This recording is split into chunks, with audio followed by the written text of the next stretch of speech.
Hello student, मैं engineer SK grey और आज हम लोग पढ़ेंगे सदिश विश्लेषण का लेक्चर नंबर 11। और आज के क्लास में हम लोग पढ़ने जा रहे हैं अदिश गुणन पर आधारित प्रश्न। तो सब कोई आप लोग कॉपी निकालिए और नोट्स बनाना स्टार्ट कीजिए। हेडिंग लगाएंगे अदिश गुणन पर आधारित प्रश्न। सबसे पहले क्वेश्चन नंबर पहला आप नोट करेंगे और इसका हल आप पहले खुद से करेंगे, उसके बाद इसके हल को आप बोर्ड से देखेंगे। ठीक, चलिए पहला क्वेश्चन है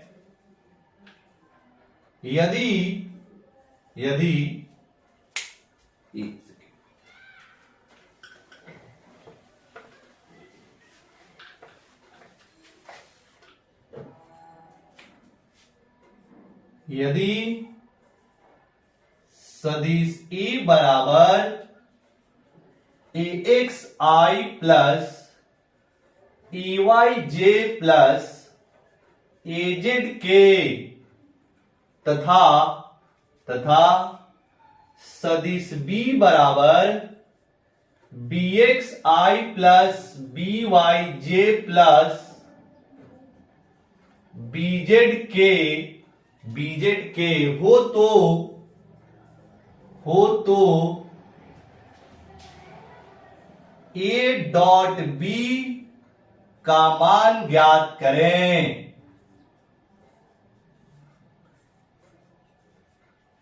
यह है क्वेश्चन नंबर पहला। अब देखिएगा, इस तरह के क्वेश्चन को पहले हम लोग हल करेंगे और जो इसका आंसर आएगा उसको आप याद भी कर जाइएगा।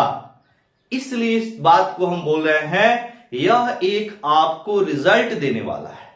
ठीक है, चलिए यहां पर लिखेंगे सॉल्यूशन।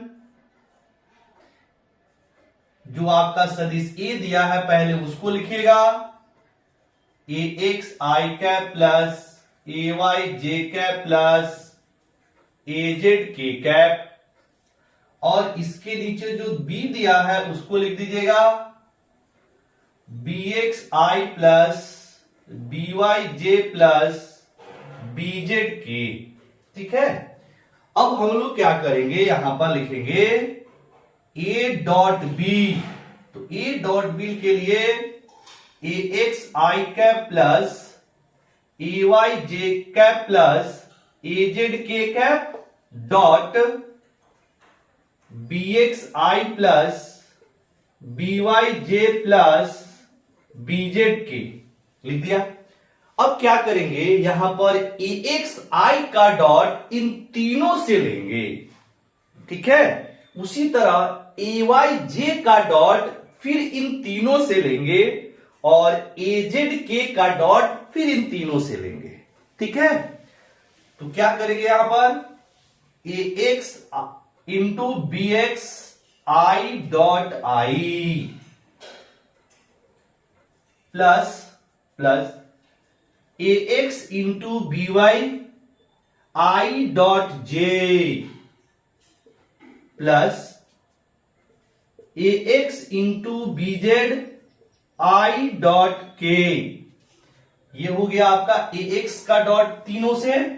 अब आइए AYJ का डॉट तीनों से लीजिए, तो ये आ जाएगा AY into BX J dot I plus AY into BY J dot J फिर से plus AY into BZ J dot K। Clear?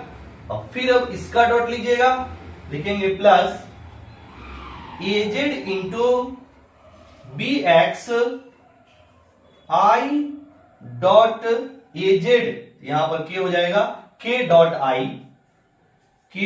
I plus AZ into BY K dot J और लास्ट में AZ into BZ K dot K। ठीक, अब हमने आपको पिछले class में आई डॉट आई क्या होता है, आई डॉट जे क्या होता है, आई डॉट के हो क्या होता है, मतलब जो भी लंबकोणीय सदिश है उसका अदिश गुणन के बारे में हमने आपको लेक्चर नंबर 10 में बताया है। तो जो स्टूडेंट आज का लेक्चर देख रहे हैं वो लेक्चर नंबर 10 को जरूर देखें, ताकि वहां पे हमने आई डॉट आई की वैल्यू, आई डॉट जे की वैल्यू, आई डॉट के की वैल्यू क्या होता है, इन सारे चीजों को वहां पे बहुत अच्छे से हमने एक्सप्लेन किया है। ठीक है, तो देखिएगा हमने वहां बताया है कि आई डॉट आई 1 होता है, जे डॉट जे 1 होता है और के डॉट के 1 होता है। आई डॉट आई, जे डॉट जे और के डॉट के लिए 1 होता है, बाकी सब 0 होता है। मतलब I dot J 0, I dot के 0, J dot I 0, J dot के 0, के डॉट आई 0 और के डॉट जे 0। तो जो 0 वाला टर्म है वो आपका सारा वैल्यू को 0 कर देगा। मतलब यहां पे हो जाएगा A X into B X, I dot I मतलब 1, ठीक। फिर ये आपका आई डॉट जे, ये पूरा टर्म 0 यहां पे लिख देंगे, प्लस 0, फिर ये पूरा टर्म आपका 0, फिर ये पूरा टर्म आपका 0, फिर ये आपका plus A Y B Y गुना 1, फिर ये पूरा टर्म 0, फिर आप आइएगा ये वाला पूरा टर्म 0, फिर ये टर्म 0 और के डॉट के 1 होता है। तो क्या हो जाएगा यहां पर एजेड इंटू बीजेड। अब इसको सॉल्व करेंगे तो क्या मिला, A X into B X plus A Y into B Y plus A Z into B Z, यही है आपका A dot B, A dot B. अब क्या करेंगे, इस रिजल्ट को आपको याद रखना है। मतलब अगर सेम है आई डॉट आई, जे डॉट जे, के डॉट के, ये सेम है तो 1 होगा, अब बाकी सब क्या हो जाएगा 0 होगा। तो बाकी सब 0 होने का मतलब है जो बच गया आपका एक्स इंटू बी एक्स, ए वाई इंटू बी वाई और एजेड इंटू बीजेड। ठीक है, अब देखिएगा इतना लंबा चौड़ा काम अब हम नहीं करेंगे, अब इतने लंबे चौड़े काम हम नहीं करेंगे, डायरेक्ट इसको छोटे तरीका से हम लोग कैसे बनाएंगे यहां पे समझिएगा। इसको आप नोट कर लीजिए, नोट कर लीजिए। अब देखिएगा, चलिए अब इसी क्वेश्चन को हम लोग इतना बड़ा काम ना करके छोटे में निपटाएंगे इसको। और छोटा में क्या हो जाएगा आपका, ऐसे लिखिएगा, क्या करेंगे ए और जस्ट उसके नीचे बी लिख दीजिएगा, ठीक है। और यहां लिखिएगा ए डॉट बी बराबर, यहां पर लिखेंगे ए डॉट बी बराबर, देखना आई के जो गुणांक है ए में और आई का जो गुणांक है बी में, बस उसी को मल्टीप्लाई कीजिएगा। मतलब ए एक्स इंटू बी एक्स, बाकी के साथ तो आई का डॉट लेंगे तो वो 0 हो जाने वाला है, इसीलिए उसको छोड़ देंगे। फिर उसी के बाद क्या करेंगे, ए में जो जे का गुणांक है और बी में जो जे का गुणांक है, बस उसी को आप मल्टीप्लाई कीजिएगा, ए वाई बी वाई। और उसी तरह ए में जो जेड का गुणांक, के का गुणांक है और बी में जो के का गुणांक है, उसी में आप गुणा कर दीजिएगा, A Z into B Z, बस काम खत्म। यानी ए डॉट बी बराबर A X into B X plus A Y into B Y plus A Z into B Z. कहने का मतलब है कि अगर कोई वेक्टर दिया है तो आई आई वाले को गुणांक को मल्टीप्लाई कीजिए, गुणा कीजिए, जे जे वाले के गुणांक को गुणा कीजिए और के वाले के गुणांक को गुणा करके सबको जोड़ दीजिए, वहीं आपका ए डॉट बी के बराबर आ जाएगा। ठीक है, तो इस रिजल्ट को आपको याद रखना है। अब इस पे आधारित हम लोग कुछ अच्छे अच्छे क्वेश्चन करने वाले हैं। तो चलिए हेडिंग लगाएंगे क्वेश्चन नंबर 2 यानी सेकेंड क्वेश्चन। नोट कर लीजिएगा बाबू, हो गया। चलिए आइए सेकेंड क्वेश्चन पे।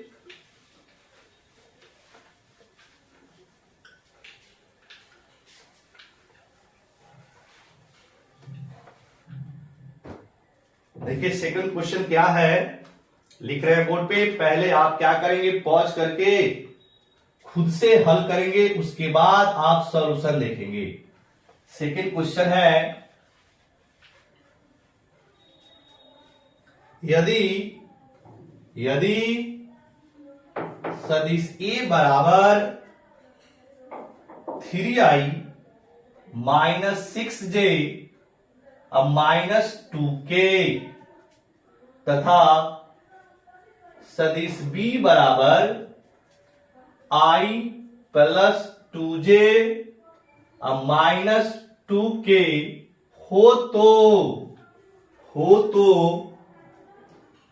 हो तो ज्ञात कीजिए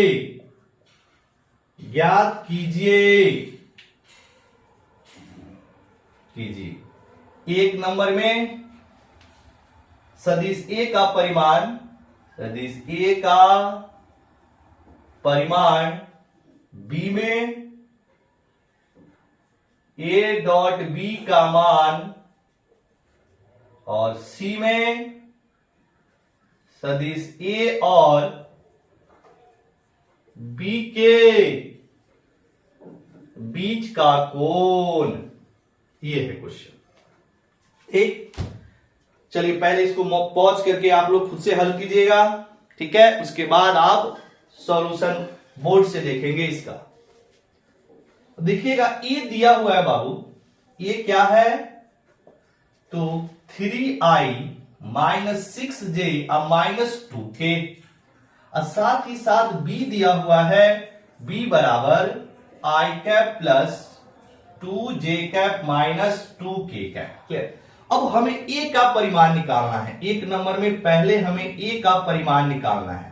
तो a का परिमाण निकालने के लिए हमने आपको बताया है कि क्या करेंगे, यहां पे लेंगे रूट अंडर a का जो गुणांक है i में उसका स्क्वायर यानी कि 3 का स्क्वायर प्लस j के गुणांक का स्क्वायर तो -6 का स्क्वायर प्लस -2 का स्क्वायर, i के गुणांक का स्क्वायर, j के गुणांक का स्क्वायर और k के गुणांक का स्क्वायर हो जाएगा। अब यहां से जब सॉल्व करेंगे तो ये आ जाएगा 9 अब प्लस ये 36 अब प्लस 4, -6 का स्क्वायर 36 -2 का स्क्वायर 4, अब ये 40 और 9 49 और 49 का स्क्वायर रूट वर्गमूल होता है 7, ये 7 यूनिट हो जाएगा। ठीक, अब इसके बाद में हम लोग को क्या करना है, a डॉट बी निकालना है दूसरा नंबर में।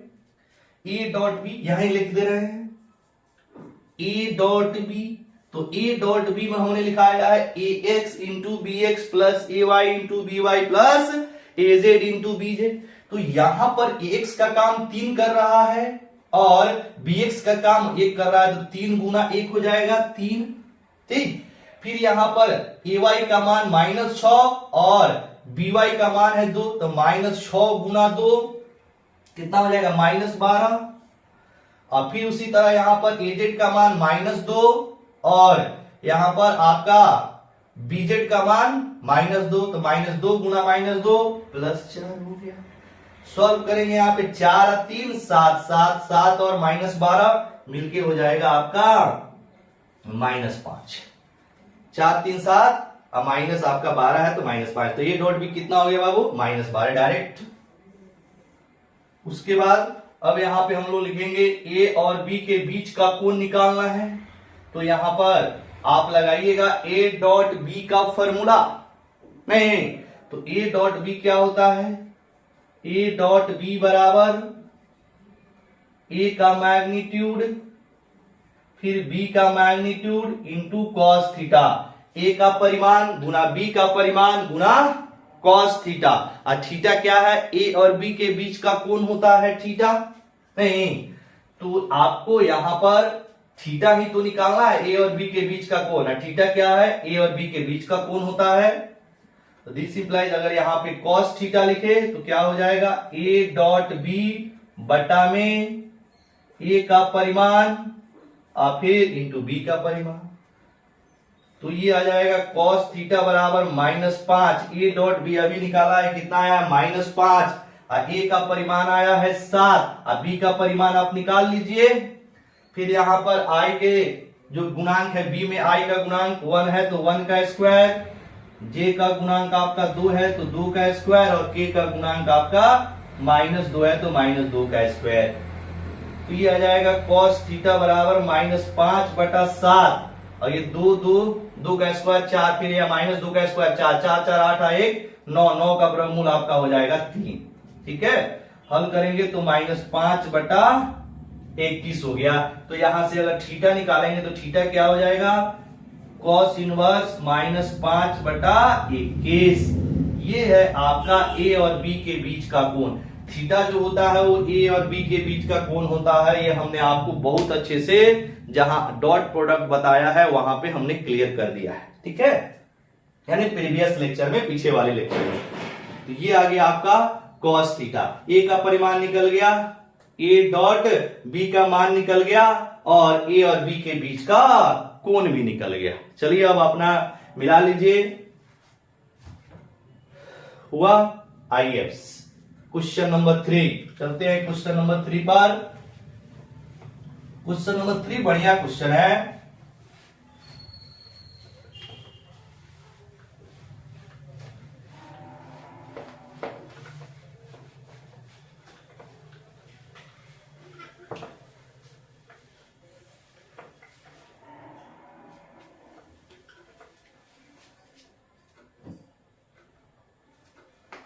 तीसरा क्वेश्चन लिखिएगा, क्वेश्चन नंबर 3, सदिश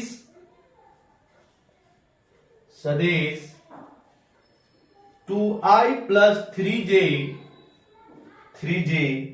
का घटक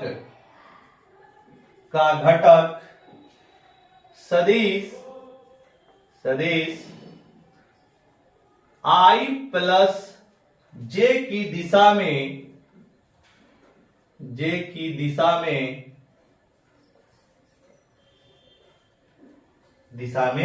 ज्ञात कीजिए। ये है क्वेश्चन। मतलब 2i + 3j का घटक सदिश i + j की दिशा में ज्ञात कीजिए। तो इस तरह के क्वेश्चन कैसे करते हैं पहले आप समझेंगे। इसको मान लीजिए सदिश A और इसको मान लीजिए सदिश B। कहने का मतलब है, सॉल्यूशन देखिएगा बाबू ध्यान से। A बराबर हमने मान लिया 2i + 3j, और B बराबर हमने मान लिया i + j। माना, यहां लिख दिया हमने माना सदिश A बराबर 2i + 3j और सदिश B बराबर i + j। अब हमें क्या करना है, क्या हम बोल सकते हैं A का घटक B की दिशा में निकालें, बात हो जाएगा। मतलब 2i + 3j का मतलब A हो गया, और i + j का मतलब वेक्टर B हो गया, सदिश B हो गया। तो क्या हो जाएगा, सदिश A का घटक सदिश B की दिशा में ज्ञात करें।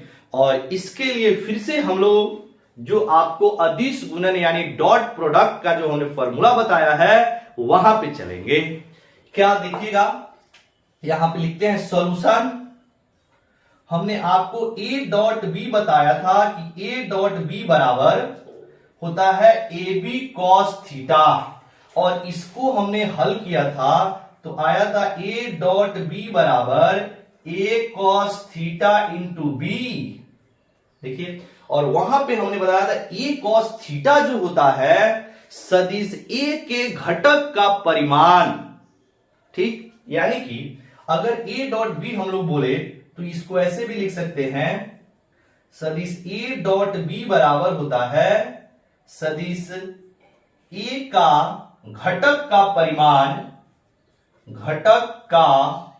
परिमाण और गुना सदिश B का परिमाण, सदिश B का परिमाण। ये हमने आपको बताया है A.B में। तो सदिश A के घटक का पहले हम परिमाण निकाल लेते हैं।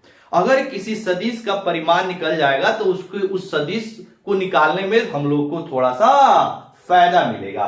तो पहले हम लोग को क्या करना है, सदिश A के घटक का परिमाण निकालते हैं, क्योंकि हमें सदिश A के घटक किसकी दिशा में निकालना है, तो i + j यानी सदिश B के दिशा में निकालना है। तो पहले आप क्या करेंगे, सदिश A के घटक का परिमाण निकालिए। इट मीन्स मतलब A cos थीटा का मान निकाल लेते हैं। चलिए तो यहां पर ये हो गया आपका a cos थीटा, यानी सदिश a के घटक का परिमाण।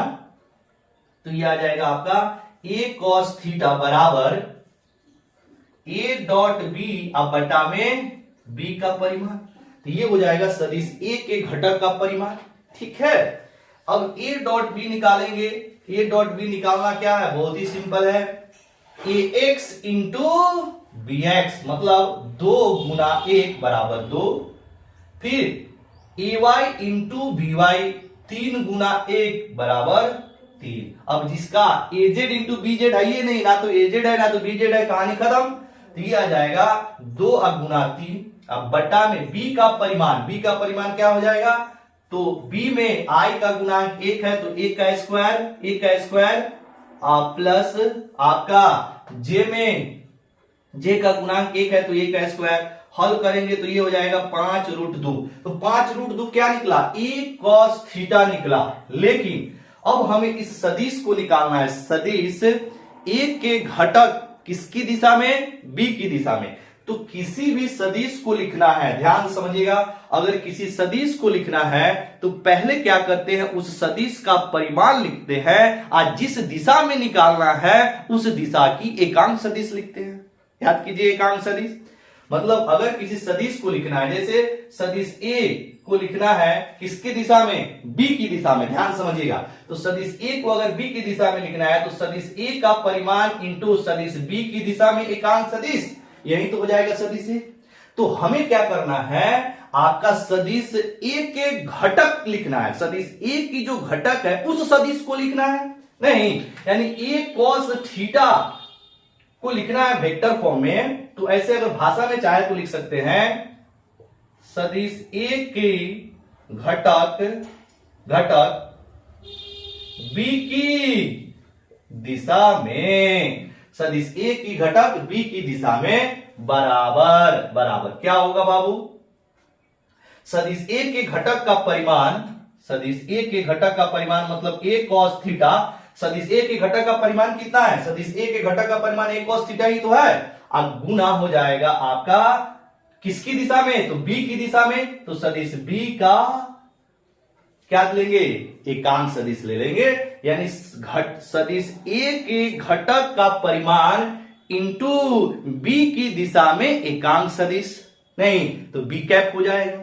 अब यहां पे कितना हो जाएगा आपका, this is equal to a cos theta का परिमाण कितना है, 5/√2, 5/√2 हो गया।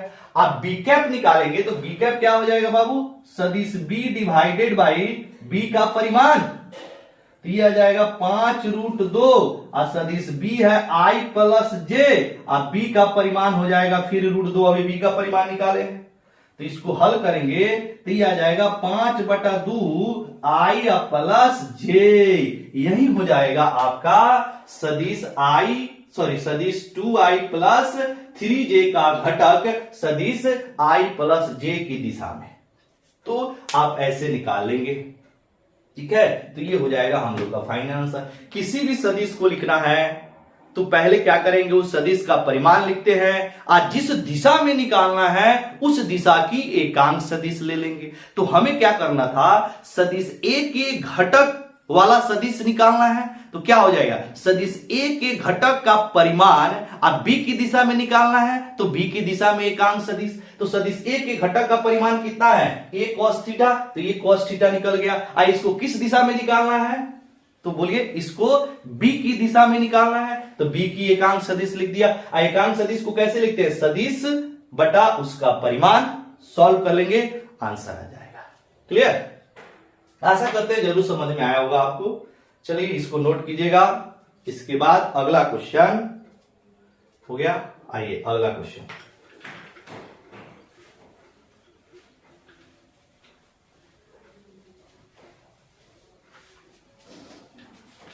क्वेश्चन नंबर चलते हैं 3 में।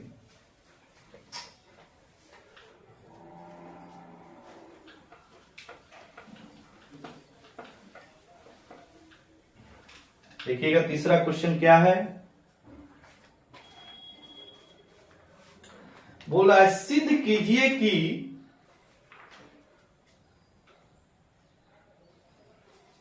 क्वेश्चन नंबर 4, सिद्ध कीजिए कि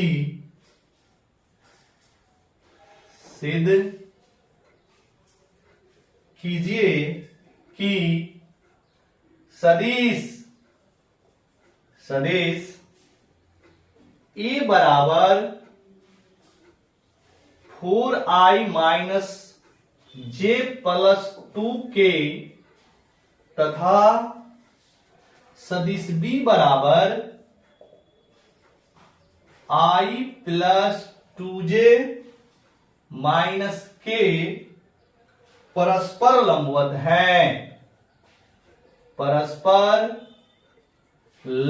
हैं, ये है क्वेश्चन हम लोग का।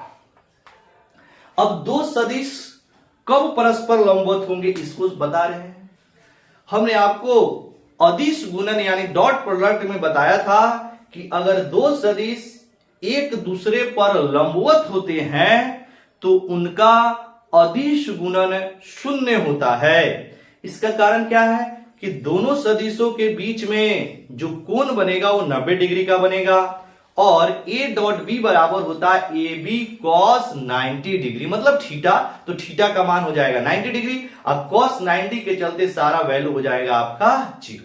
तो अगर हमें दो सदिश को लंबवत दिखाना है तो क्या हम ऐसा कर सकते हैं, दोनों सदिशों की जो अदिश गुणन है उसको 0 दिखा दे, 0 दिखा देंगे, इसका मतलब दोनों सदिश एक दूसरे पर लंबवत होंगे, थीटा का मान 90 डिग्री। तो हम क्या करते हैं, पहले इनकी अदिश गुणन निकालते हैं और देखते हैं अदिश गुणन शून्य आ रहा है। अगर शून्य आ रहा है तो इनके बीच का एंगल कितना हो जाएगा, 90 डिग्री। मान लीजिए इनके बीच का कोण कितना है, थीटा है। सदिश ए और सदिश बी के बीच का कोण हमने मान लिया थीटा है, ठीक।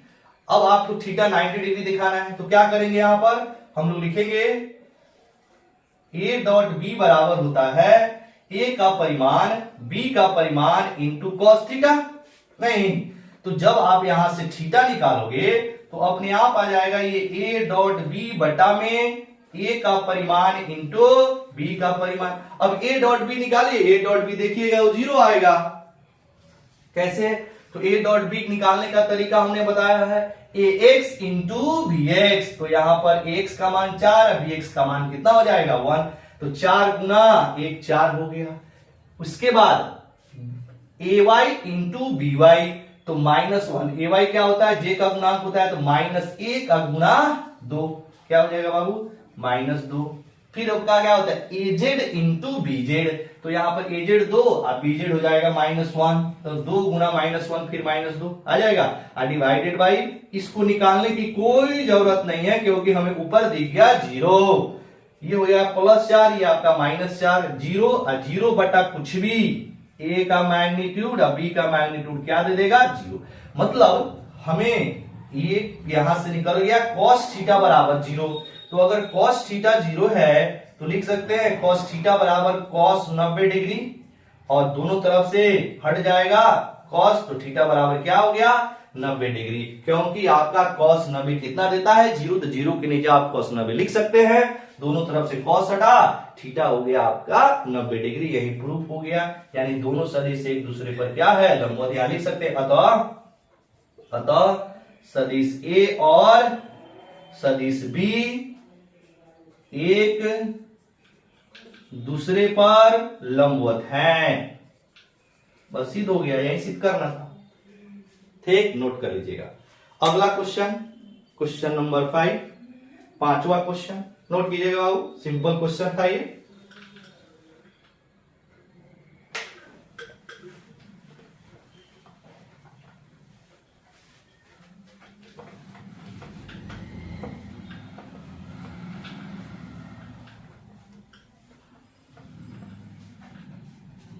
अब देखिएगा क्वेश्चन 5 क्या है, बोला m के किस मान के लिए, देखिए क्वेश्चन नंबर 5,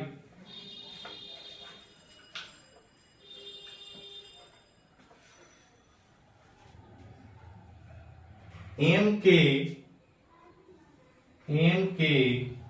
किस मान के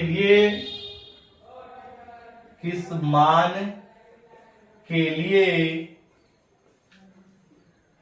सदिश ए बराबर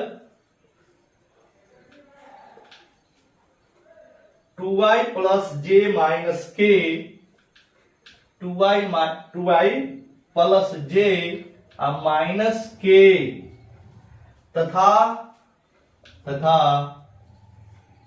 सदिश बी बराबर i plus M J plus 4k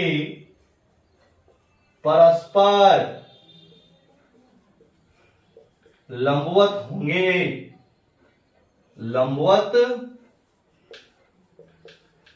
ये क्वेश्चन है। अब इस क्वेश्चन में हम लोग को एम का मान निकालना है। एम का किस मान के लिए सदिश ए और सदिश बी एक दूसरे पर लंबवत होंगे। तो हम लोग क्या करेंगे, मान लेंगे दोनों सदिश एक दूसरे पर लंबवत है। तो अगर दोनों सदिश एक दूसरे पर लंबवत है, इसका मतलब है कि इनका अदिश गुणन शून्य होगा। ठीक है, तो हम लोग इसके अदिश गुणन को शून्य के बराबर कर लेंगे और एम की वैल्यू निकाल लेंगे। यहां पर लंबवत होंगे, मतलब एक दूसरे पर लंबवत है, इसका डॉट प्रोडक्ट कितना हो जाएगा, शून्य।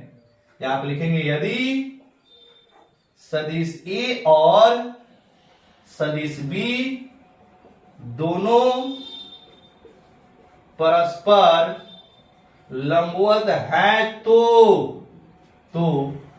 क्या होगा बाबू, ए डॉट बी 0 होगा, क्योंकि दो सदिश जब एक दूसरे पर परस्पर लंबवत होते हैं तो उनके बीच का कोण 90 होता है और dot product A B cos 90 हो जाने के कारण उनका अदिश गुणन बोले या डॉट प्रोडक्ट बोले शून्य होता है।